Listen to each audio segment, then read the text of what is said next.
ევროკავშირმა უკრაინასა და მოლდოვასთან გაწევრიანების მოლაპარაკებების პირველი კლასტერის გახსნისთვის ოფიციალური მზადება დაიწყო, თუმცა ამ პროცესში საქართველო არ ფიგურირებს. ევროკავშირის საბჭოს მოქმედი თავმჯდომარე ქვეყნის კვიპროსის ინფორმაციით, წევრი სახელმწიფოების მუდმივი წარმომადგენლების კომიტეტის შეხვედრის შემდეგ პირველი ეტაპის გასახსნელად საჭირო პროცედურები უკვე დაწყებულია. ბრიუსელში ამ გადაწყვეტილებას უკრაინისა და მოლდოვის ევროპული ინტეგრაციის გზაზე მნიშვნელოვან ნაბეჯად აფასებენ. გაფართოების პოლიტიკის ფარგლებში მთავარი ყურადღება ამჟამად სწორედ უკრაინასა და მოლდოვაზეა კონცენტრირებული, რომლებიც წევრობის მოლაპარაკებების პრაქტიკულ ფაზაში გადადიან. ამ ეტაპზე საქართველოს საკითხი ევროკავშირის მიმდინარე მსჯელობებში არ ფიგურირებს. რა ეტაპზეა ევროკავშირში უკრაინისა და მოლდოვის გაწევრიანების პროცესი და სად არის ამ დროს საქართველო? ამ თემაზე უფრო ვრცლად ლაკო ვარშანიძე ისაუბრებს. ლაკო, გისმენთ. ევროკავშირში წევრობის კანდიდატის სტატუსი საქართველომ ჯერ კიდევ 2023 წლის დეკემბერში, ხოლო უკრაინამ და მოლდოვამ 2024 წელს მიიღეს, თუმცა ამჟამად მოლაპარაკებების პირველ ეგრეთ წოდებულ ფუნდამენტურ გახსნის ეტაპზე მხოლოდ და მხოლოდ უკრაინა და მოლდოვა იმყოფებიან, საქართველო კი არა. ბოლო ცნობებით ბრიუსელში 15 ივნის გაწევრიანების ფორუმის მოლაპარაკებები დაიწყება, ხოლო 18 ივნის ბრიუსელში ევროპული საბჭოს სამიტზე საკითხის დამტკიცებით გაგრძელდება.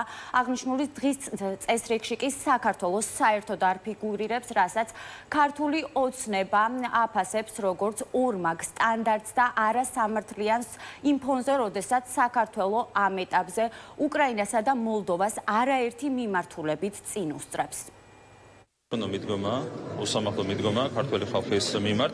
თქვენ იცით, რამდენად უსწრებს წინ საქართველო ყველა პარამეტრით, როგორც უკრაინას, ისე მოლდოვას, დემოკრატიის კუთხით, ადამიანის უფლებების კუთხით, ეკონომიკის კუთხით, სოციალური პოლიტიკის კუთხით, ყველა მიმართულებით ვართ აბსოლუტური ლიდერი ამ სამ ქვეყანას შორის, თუმცა მიდგომა არის უსამართლო. ჩვენ მივეჩვიეთ 35 წლის განმავლობაში იმას, რომ სიმშვიდით და მოთმინებით უნდა შევხედოთ პროცესებს. ჩვენთვის ასეთი დამოკიდებულება ჩვენი ქვეყნის მიმართ არის წარმოუდგენელი. ჩვენ ვერასდროს ვერ ვიკადრებთ და ფიქრადაც კი ვერ გავივლევთ იმას, რომ ჩვენი ქვეყნის სახელმწიფოებრიობა დავკარგოთ, იმიტომ რომ გავხდეთ რომელიმე კონკრეტული კავშირის თუ გაერთიანების წევრი. მართველი გუნდის ოპონენტებისთვის კი გასაკვირი არ არის, რომ ახლა უკრაინასა და მოლდოვასთან ერთად საქართველოს ევროინტეგრაციის ნაბიჯები არ განიხილება. ამის მიზეზად კი ისინი ქართული ოცნების მხრიდან საქართველოს ქვეყნის შეცვლილ კურსს ასახელებენ.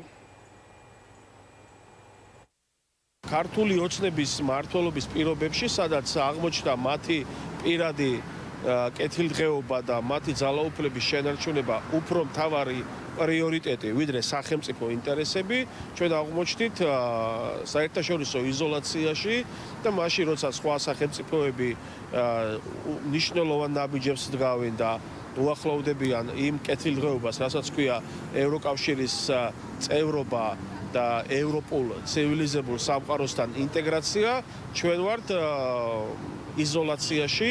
ლუზერი, რუსი, არარაობები, სახელად ქოცები ცდილობენ, რომ გაამართლონ საკუთარი ჩავარდნა იმით, რომ თურმე მოლდოვა სხვის ხარჯზე ცდილობს ევროინტეგრაციას. რომ უკრაინამ და მოლდოვამ მნიშვნელოვნად გავგასწრეს, უკვე მოლაპარაკებებს ხსნიან, მაშინ, როდესაც საქართველოსკენ არავინ არ იყურება, ვართ ჩაფლული ზარქუა წილოსანის კორუფციულ ჭაობში და ინტელექტუალურ მორევში და ვართ ყველასაგან იზოლირებული. სამწუხაროდ ვიცით, რომ განსაკუთრებით 2023 წლიდან ადგილი აქვს დემოკრატიულ კუსვლას და აქედან გამომდინარე სამწუხაროდ დღევანდელ ეტაპზე საქართველო არ აკმაყოფილებს ევროკავშირის სტანდარტებს. ჩვენი ხელისუფლება არ აღიარებს არანაირ შეცდომებს, არანაირად, ესე იგი, ყოველთვის თქვათ არ სურს იმის აღიარება, რომ იქნებ თვითონ არის პრობლემა.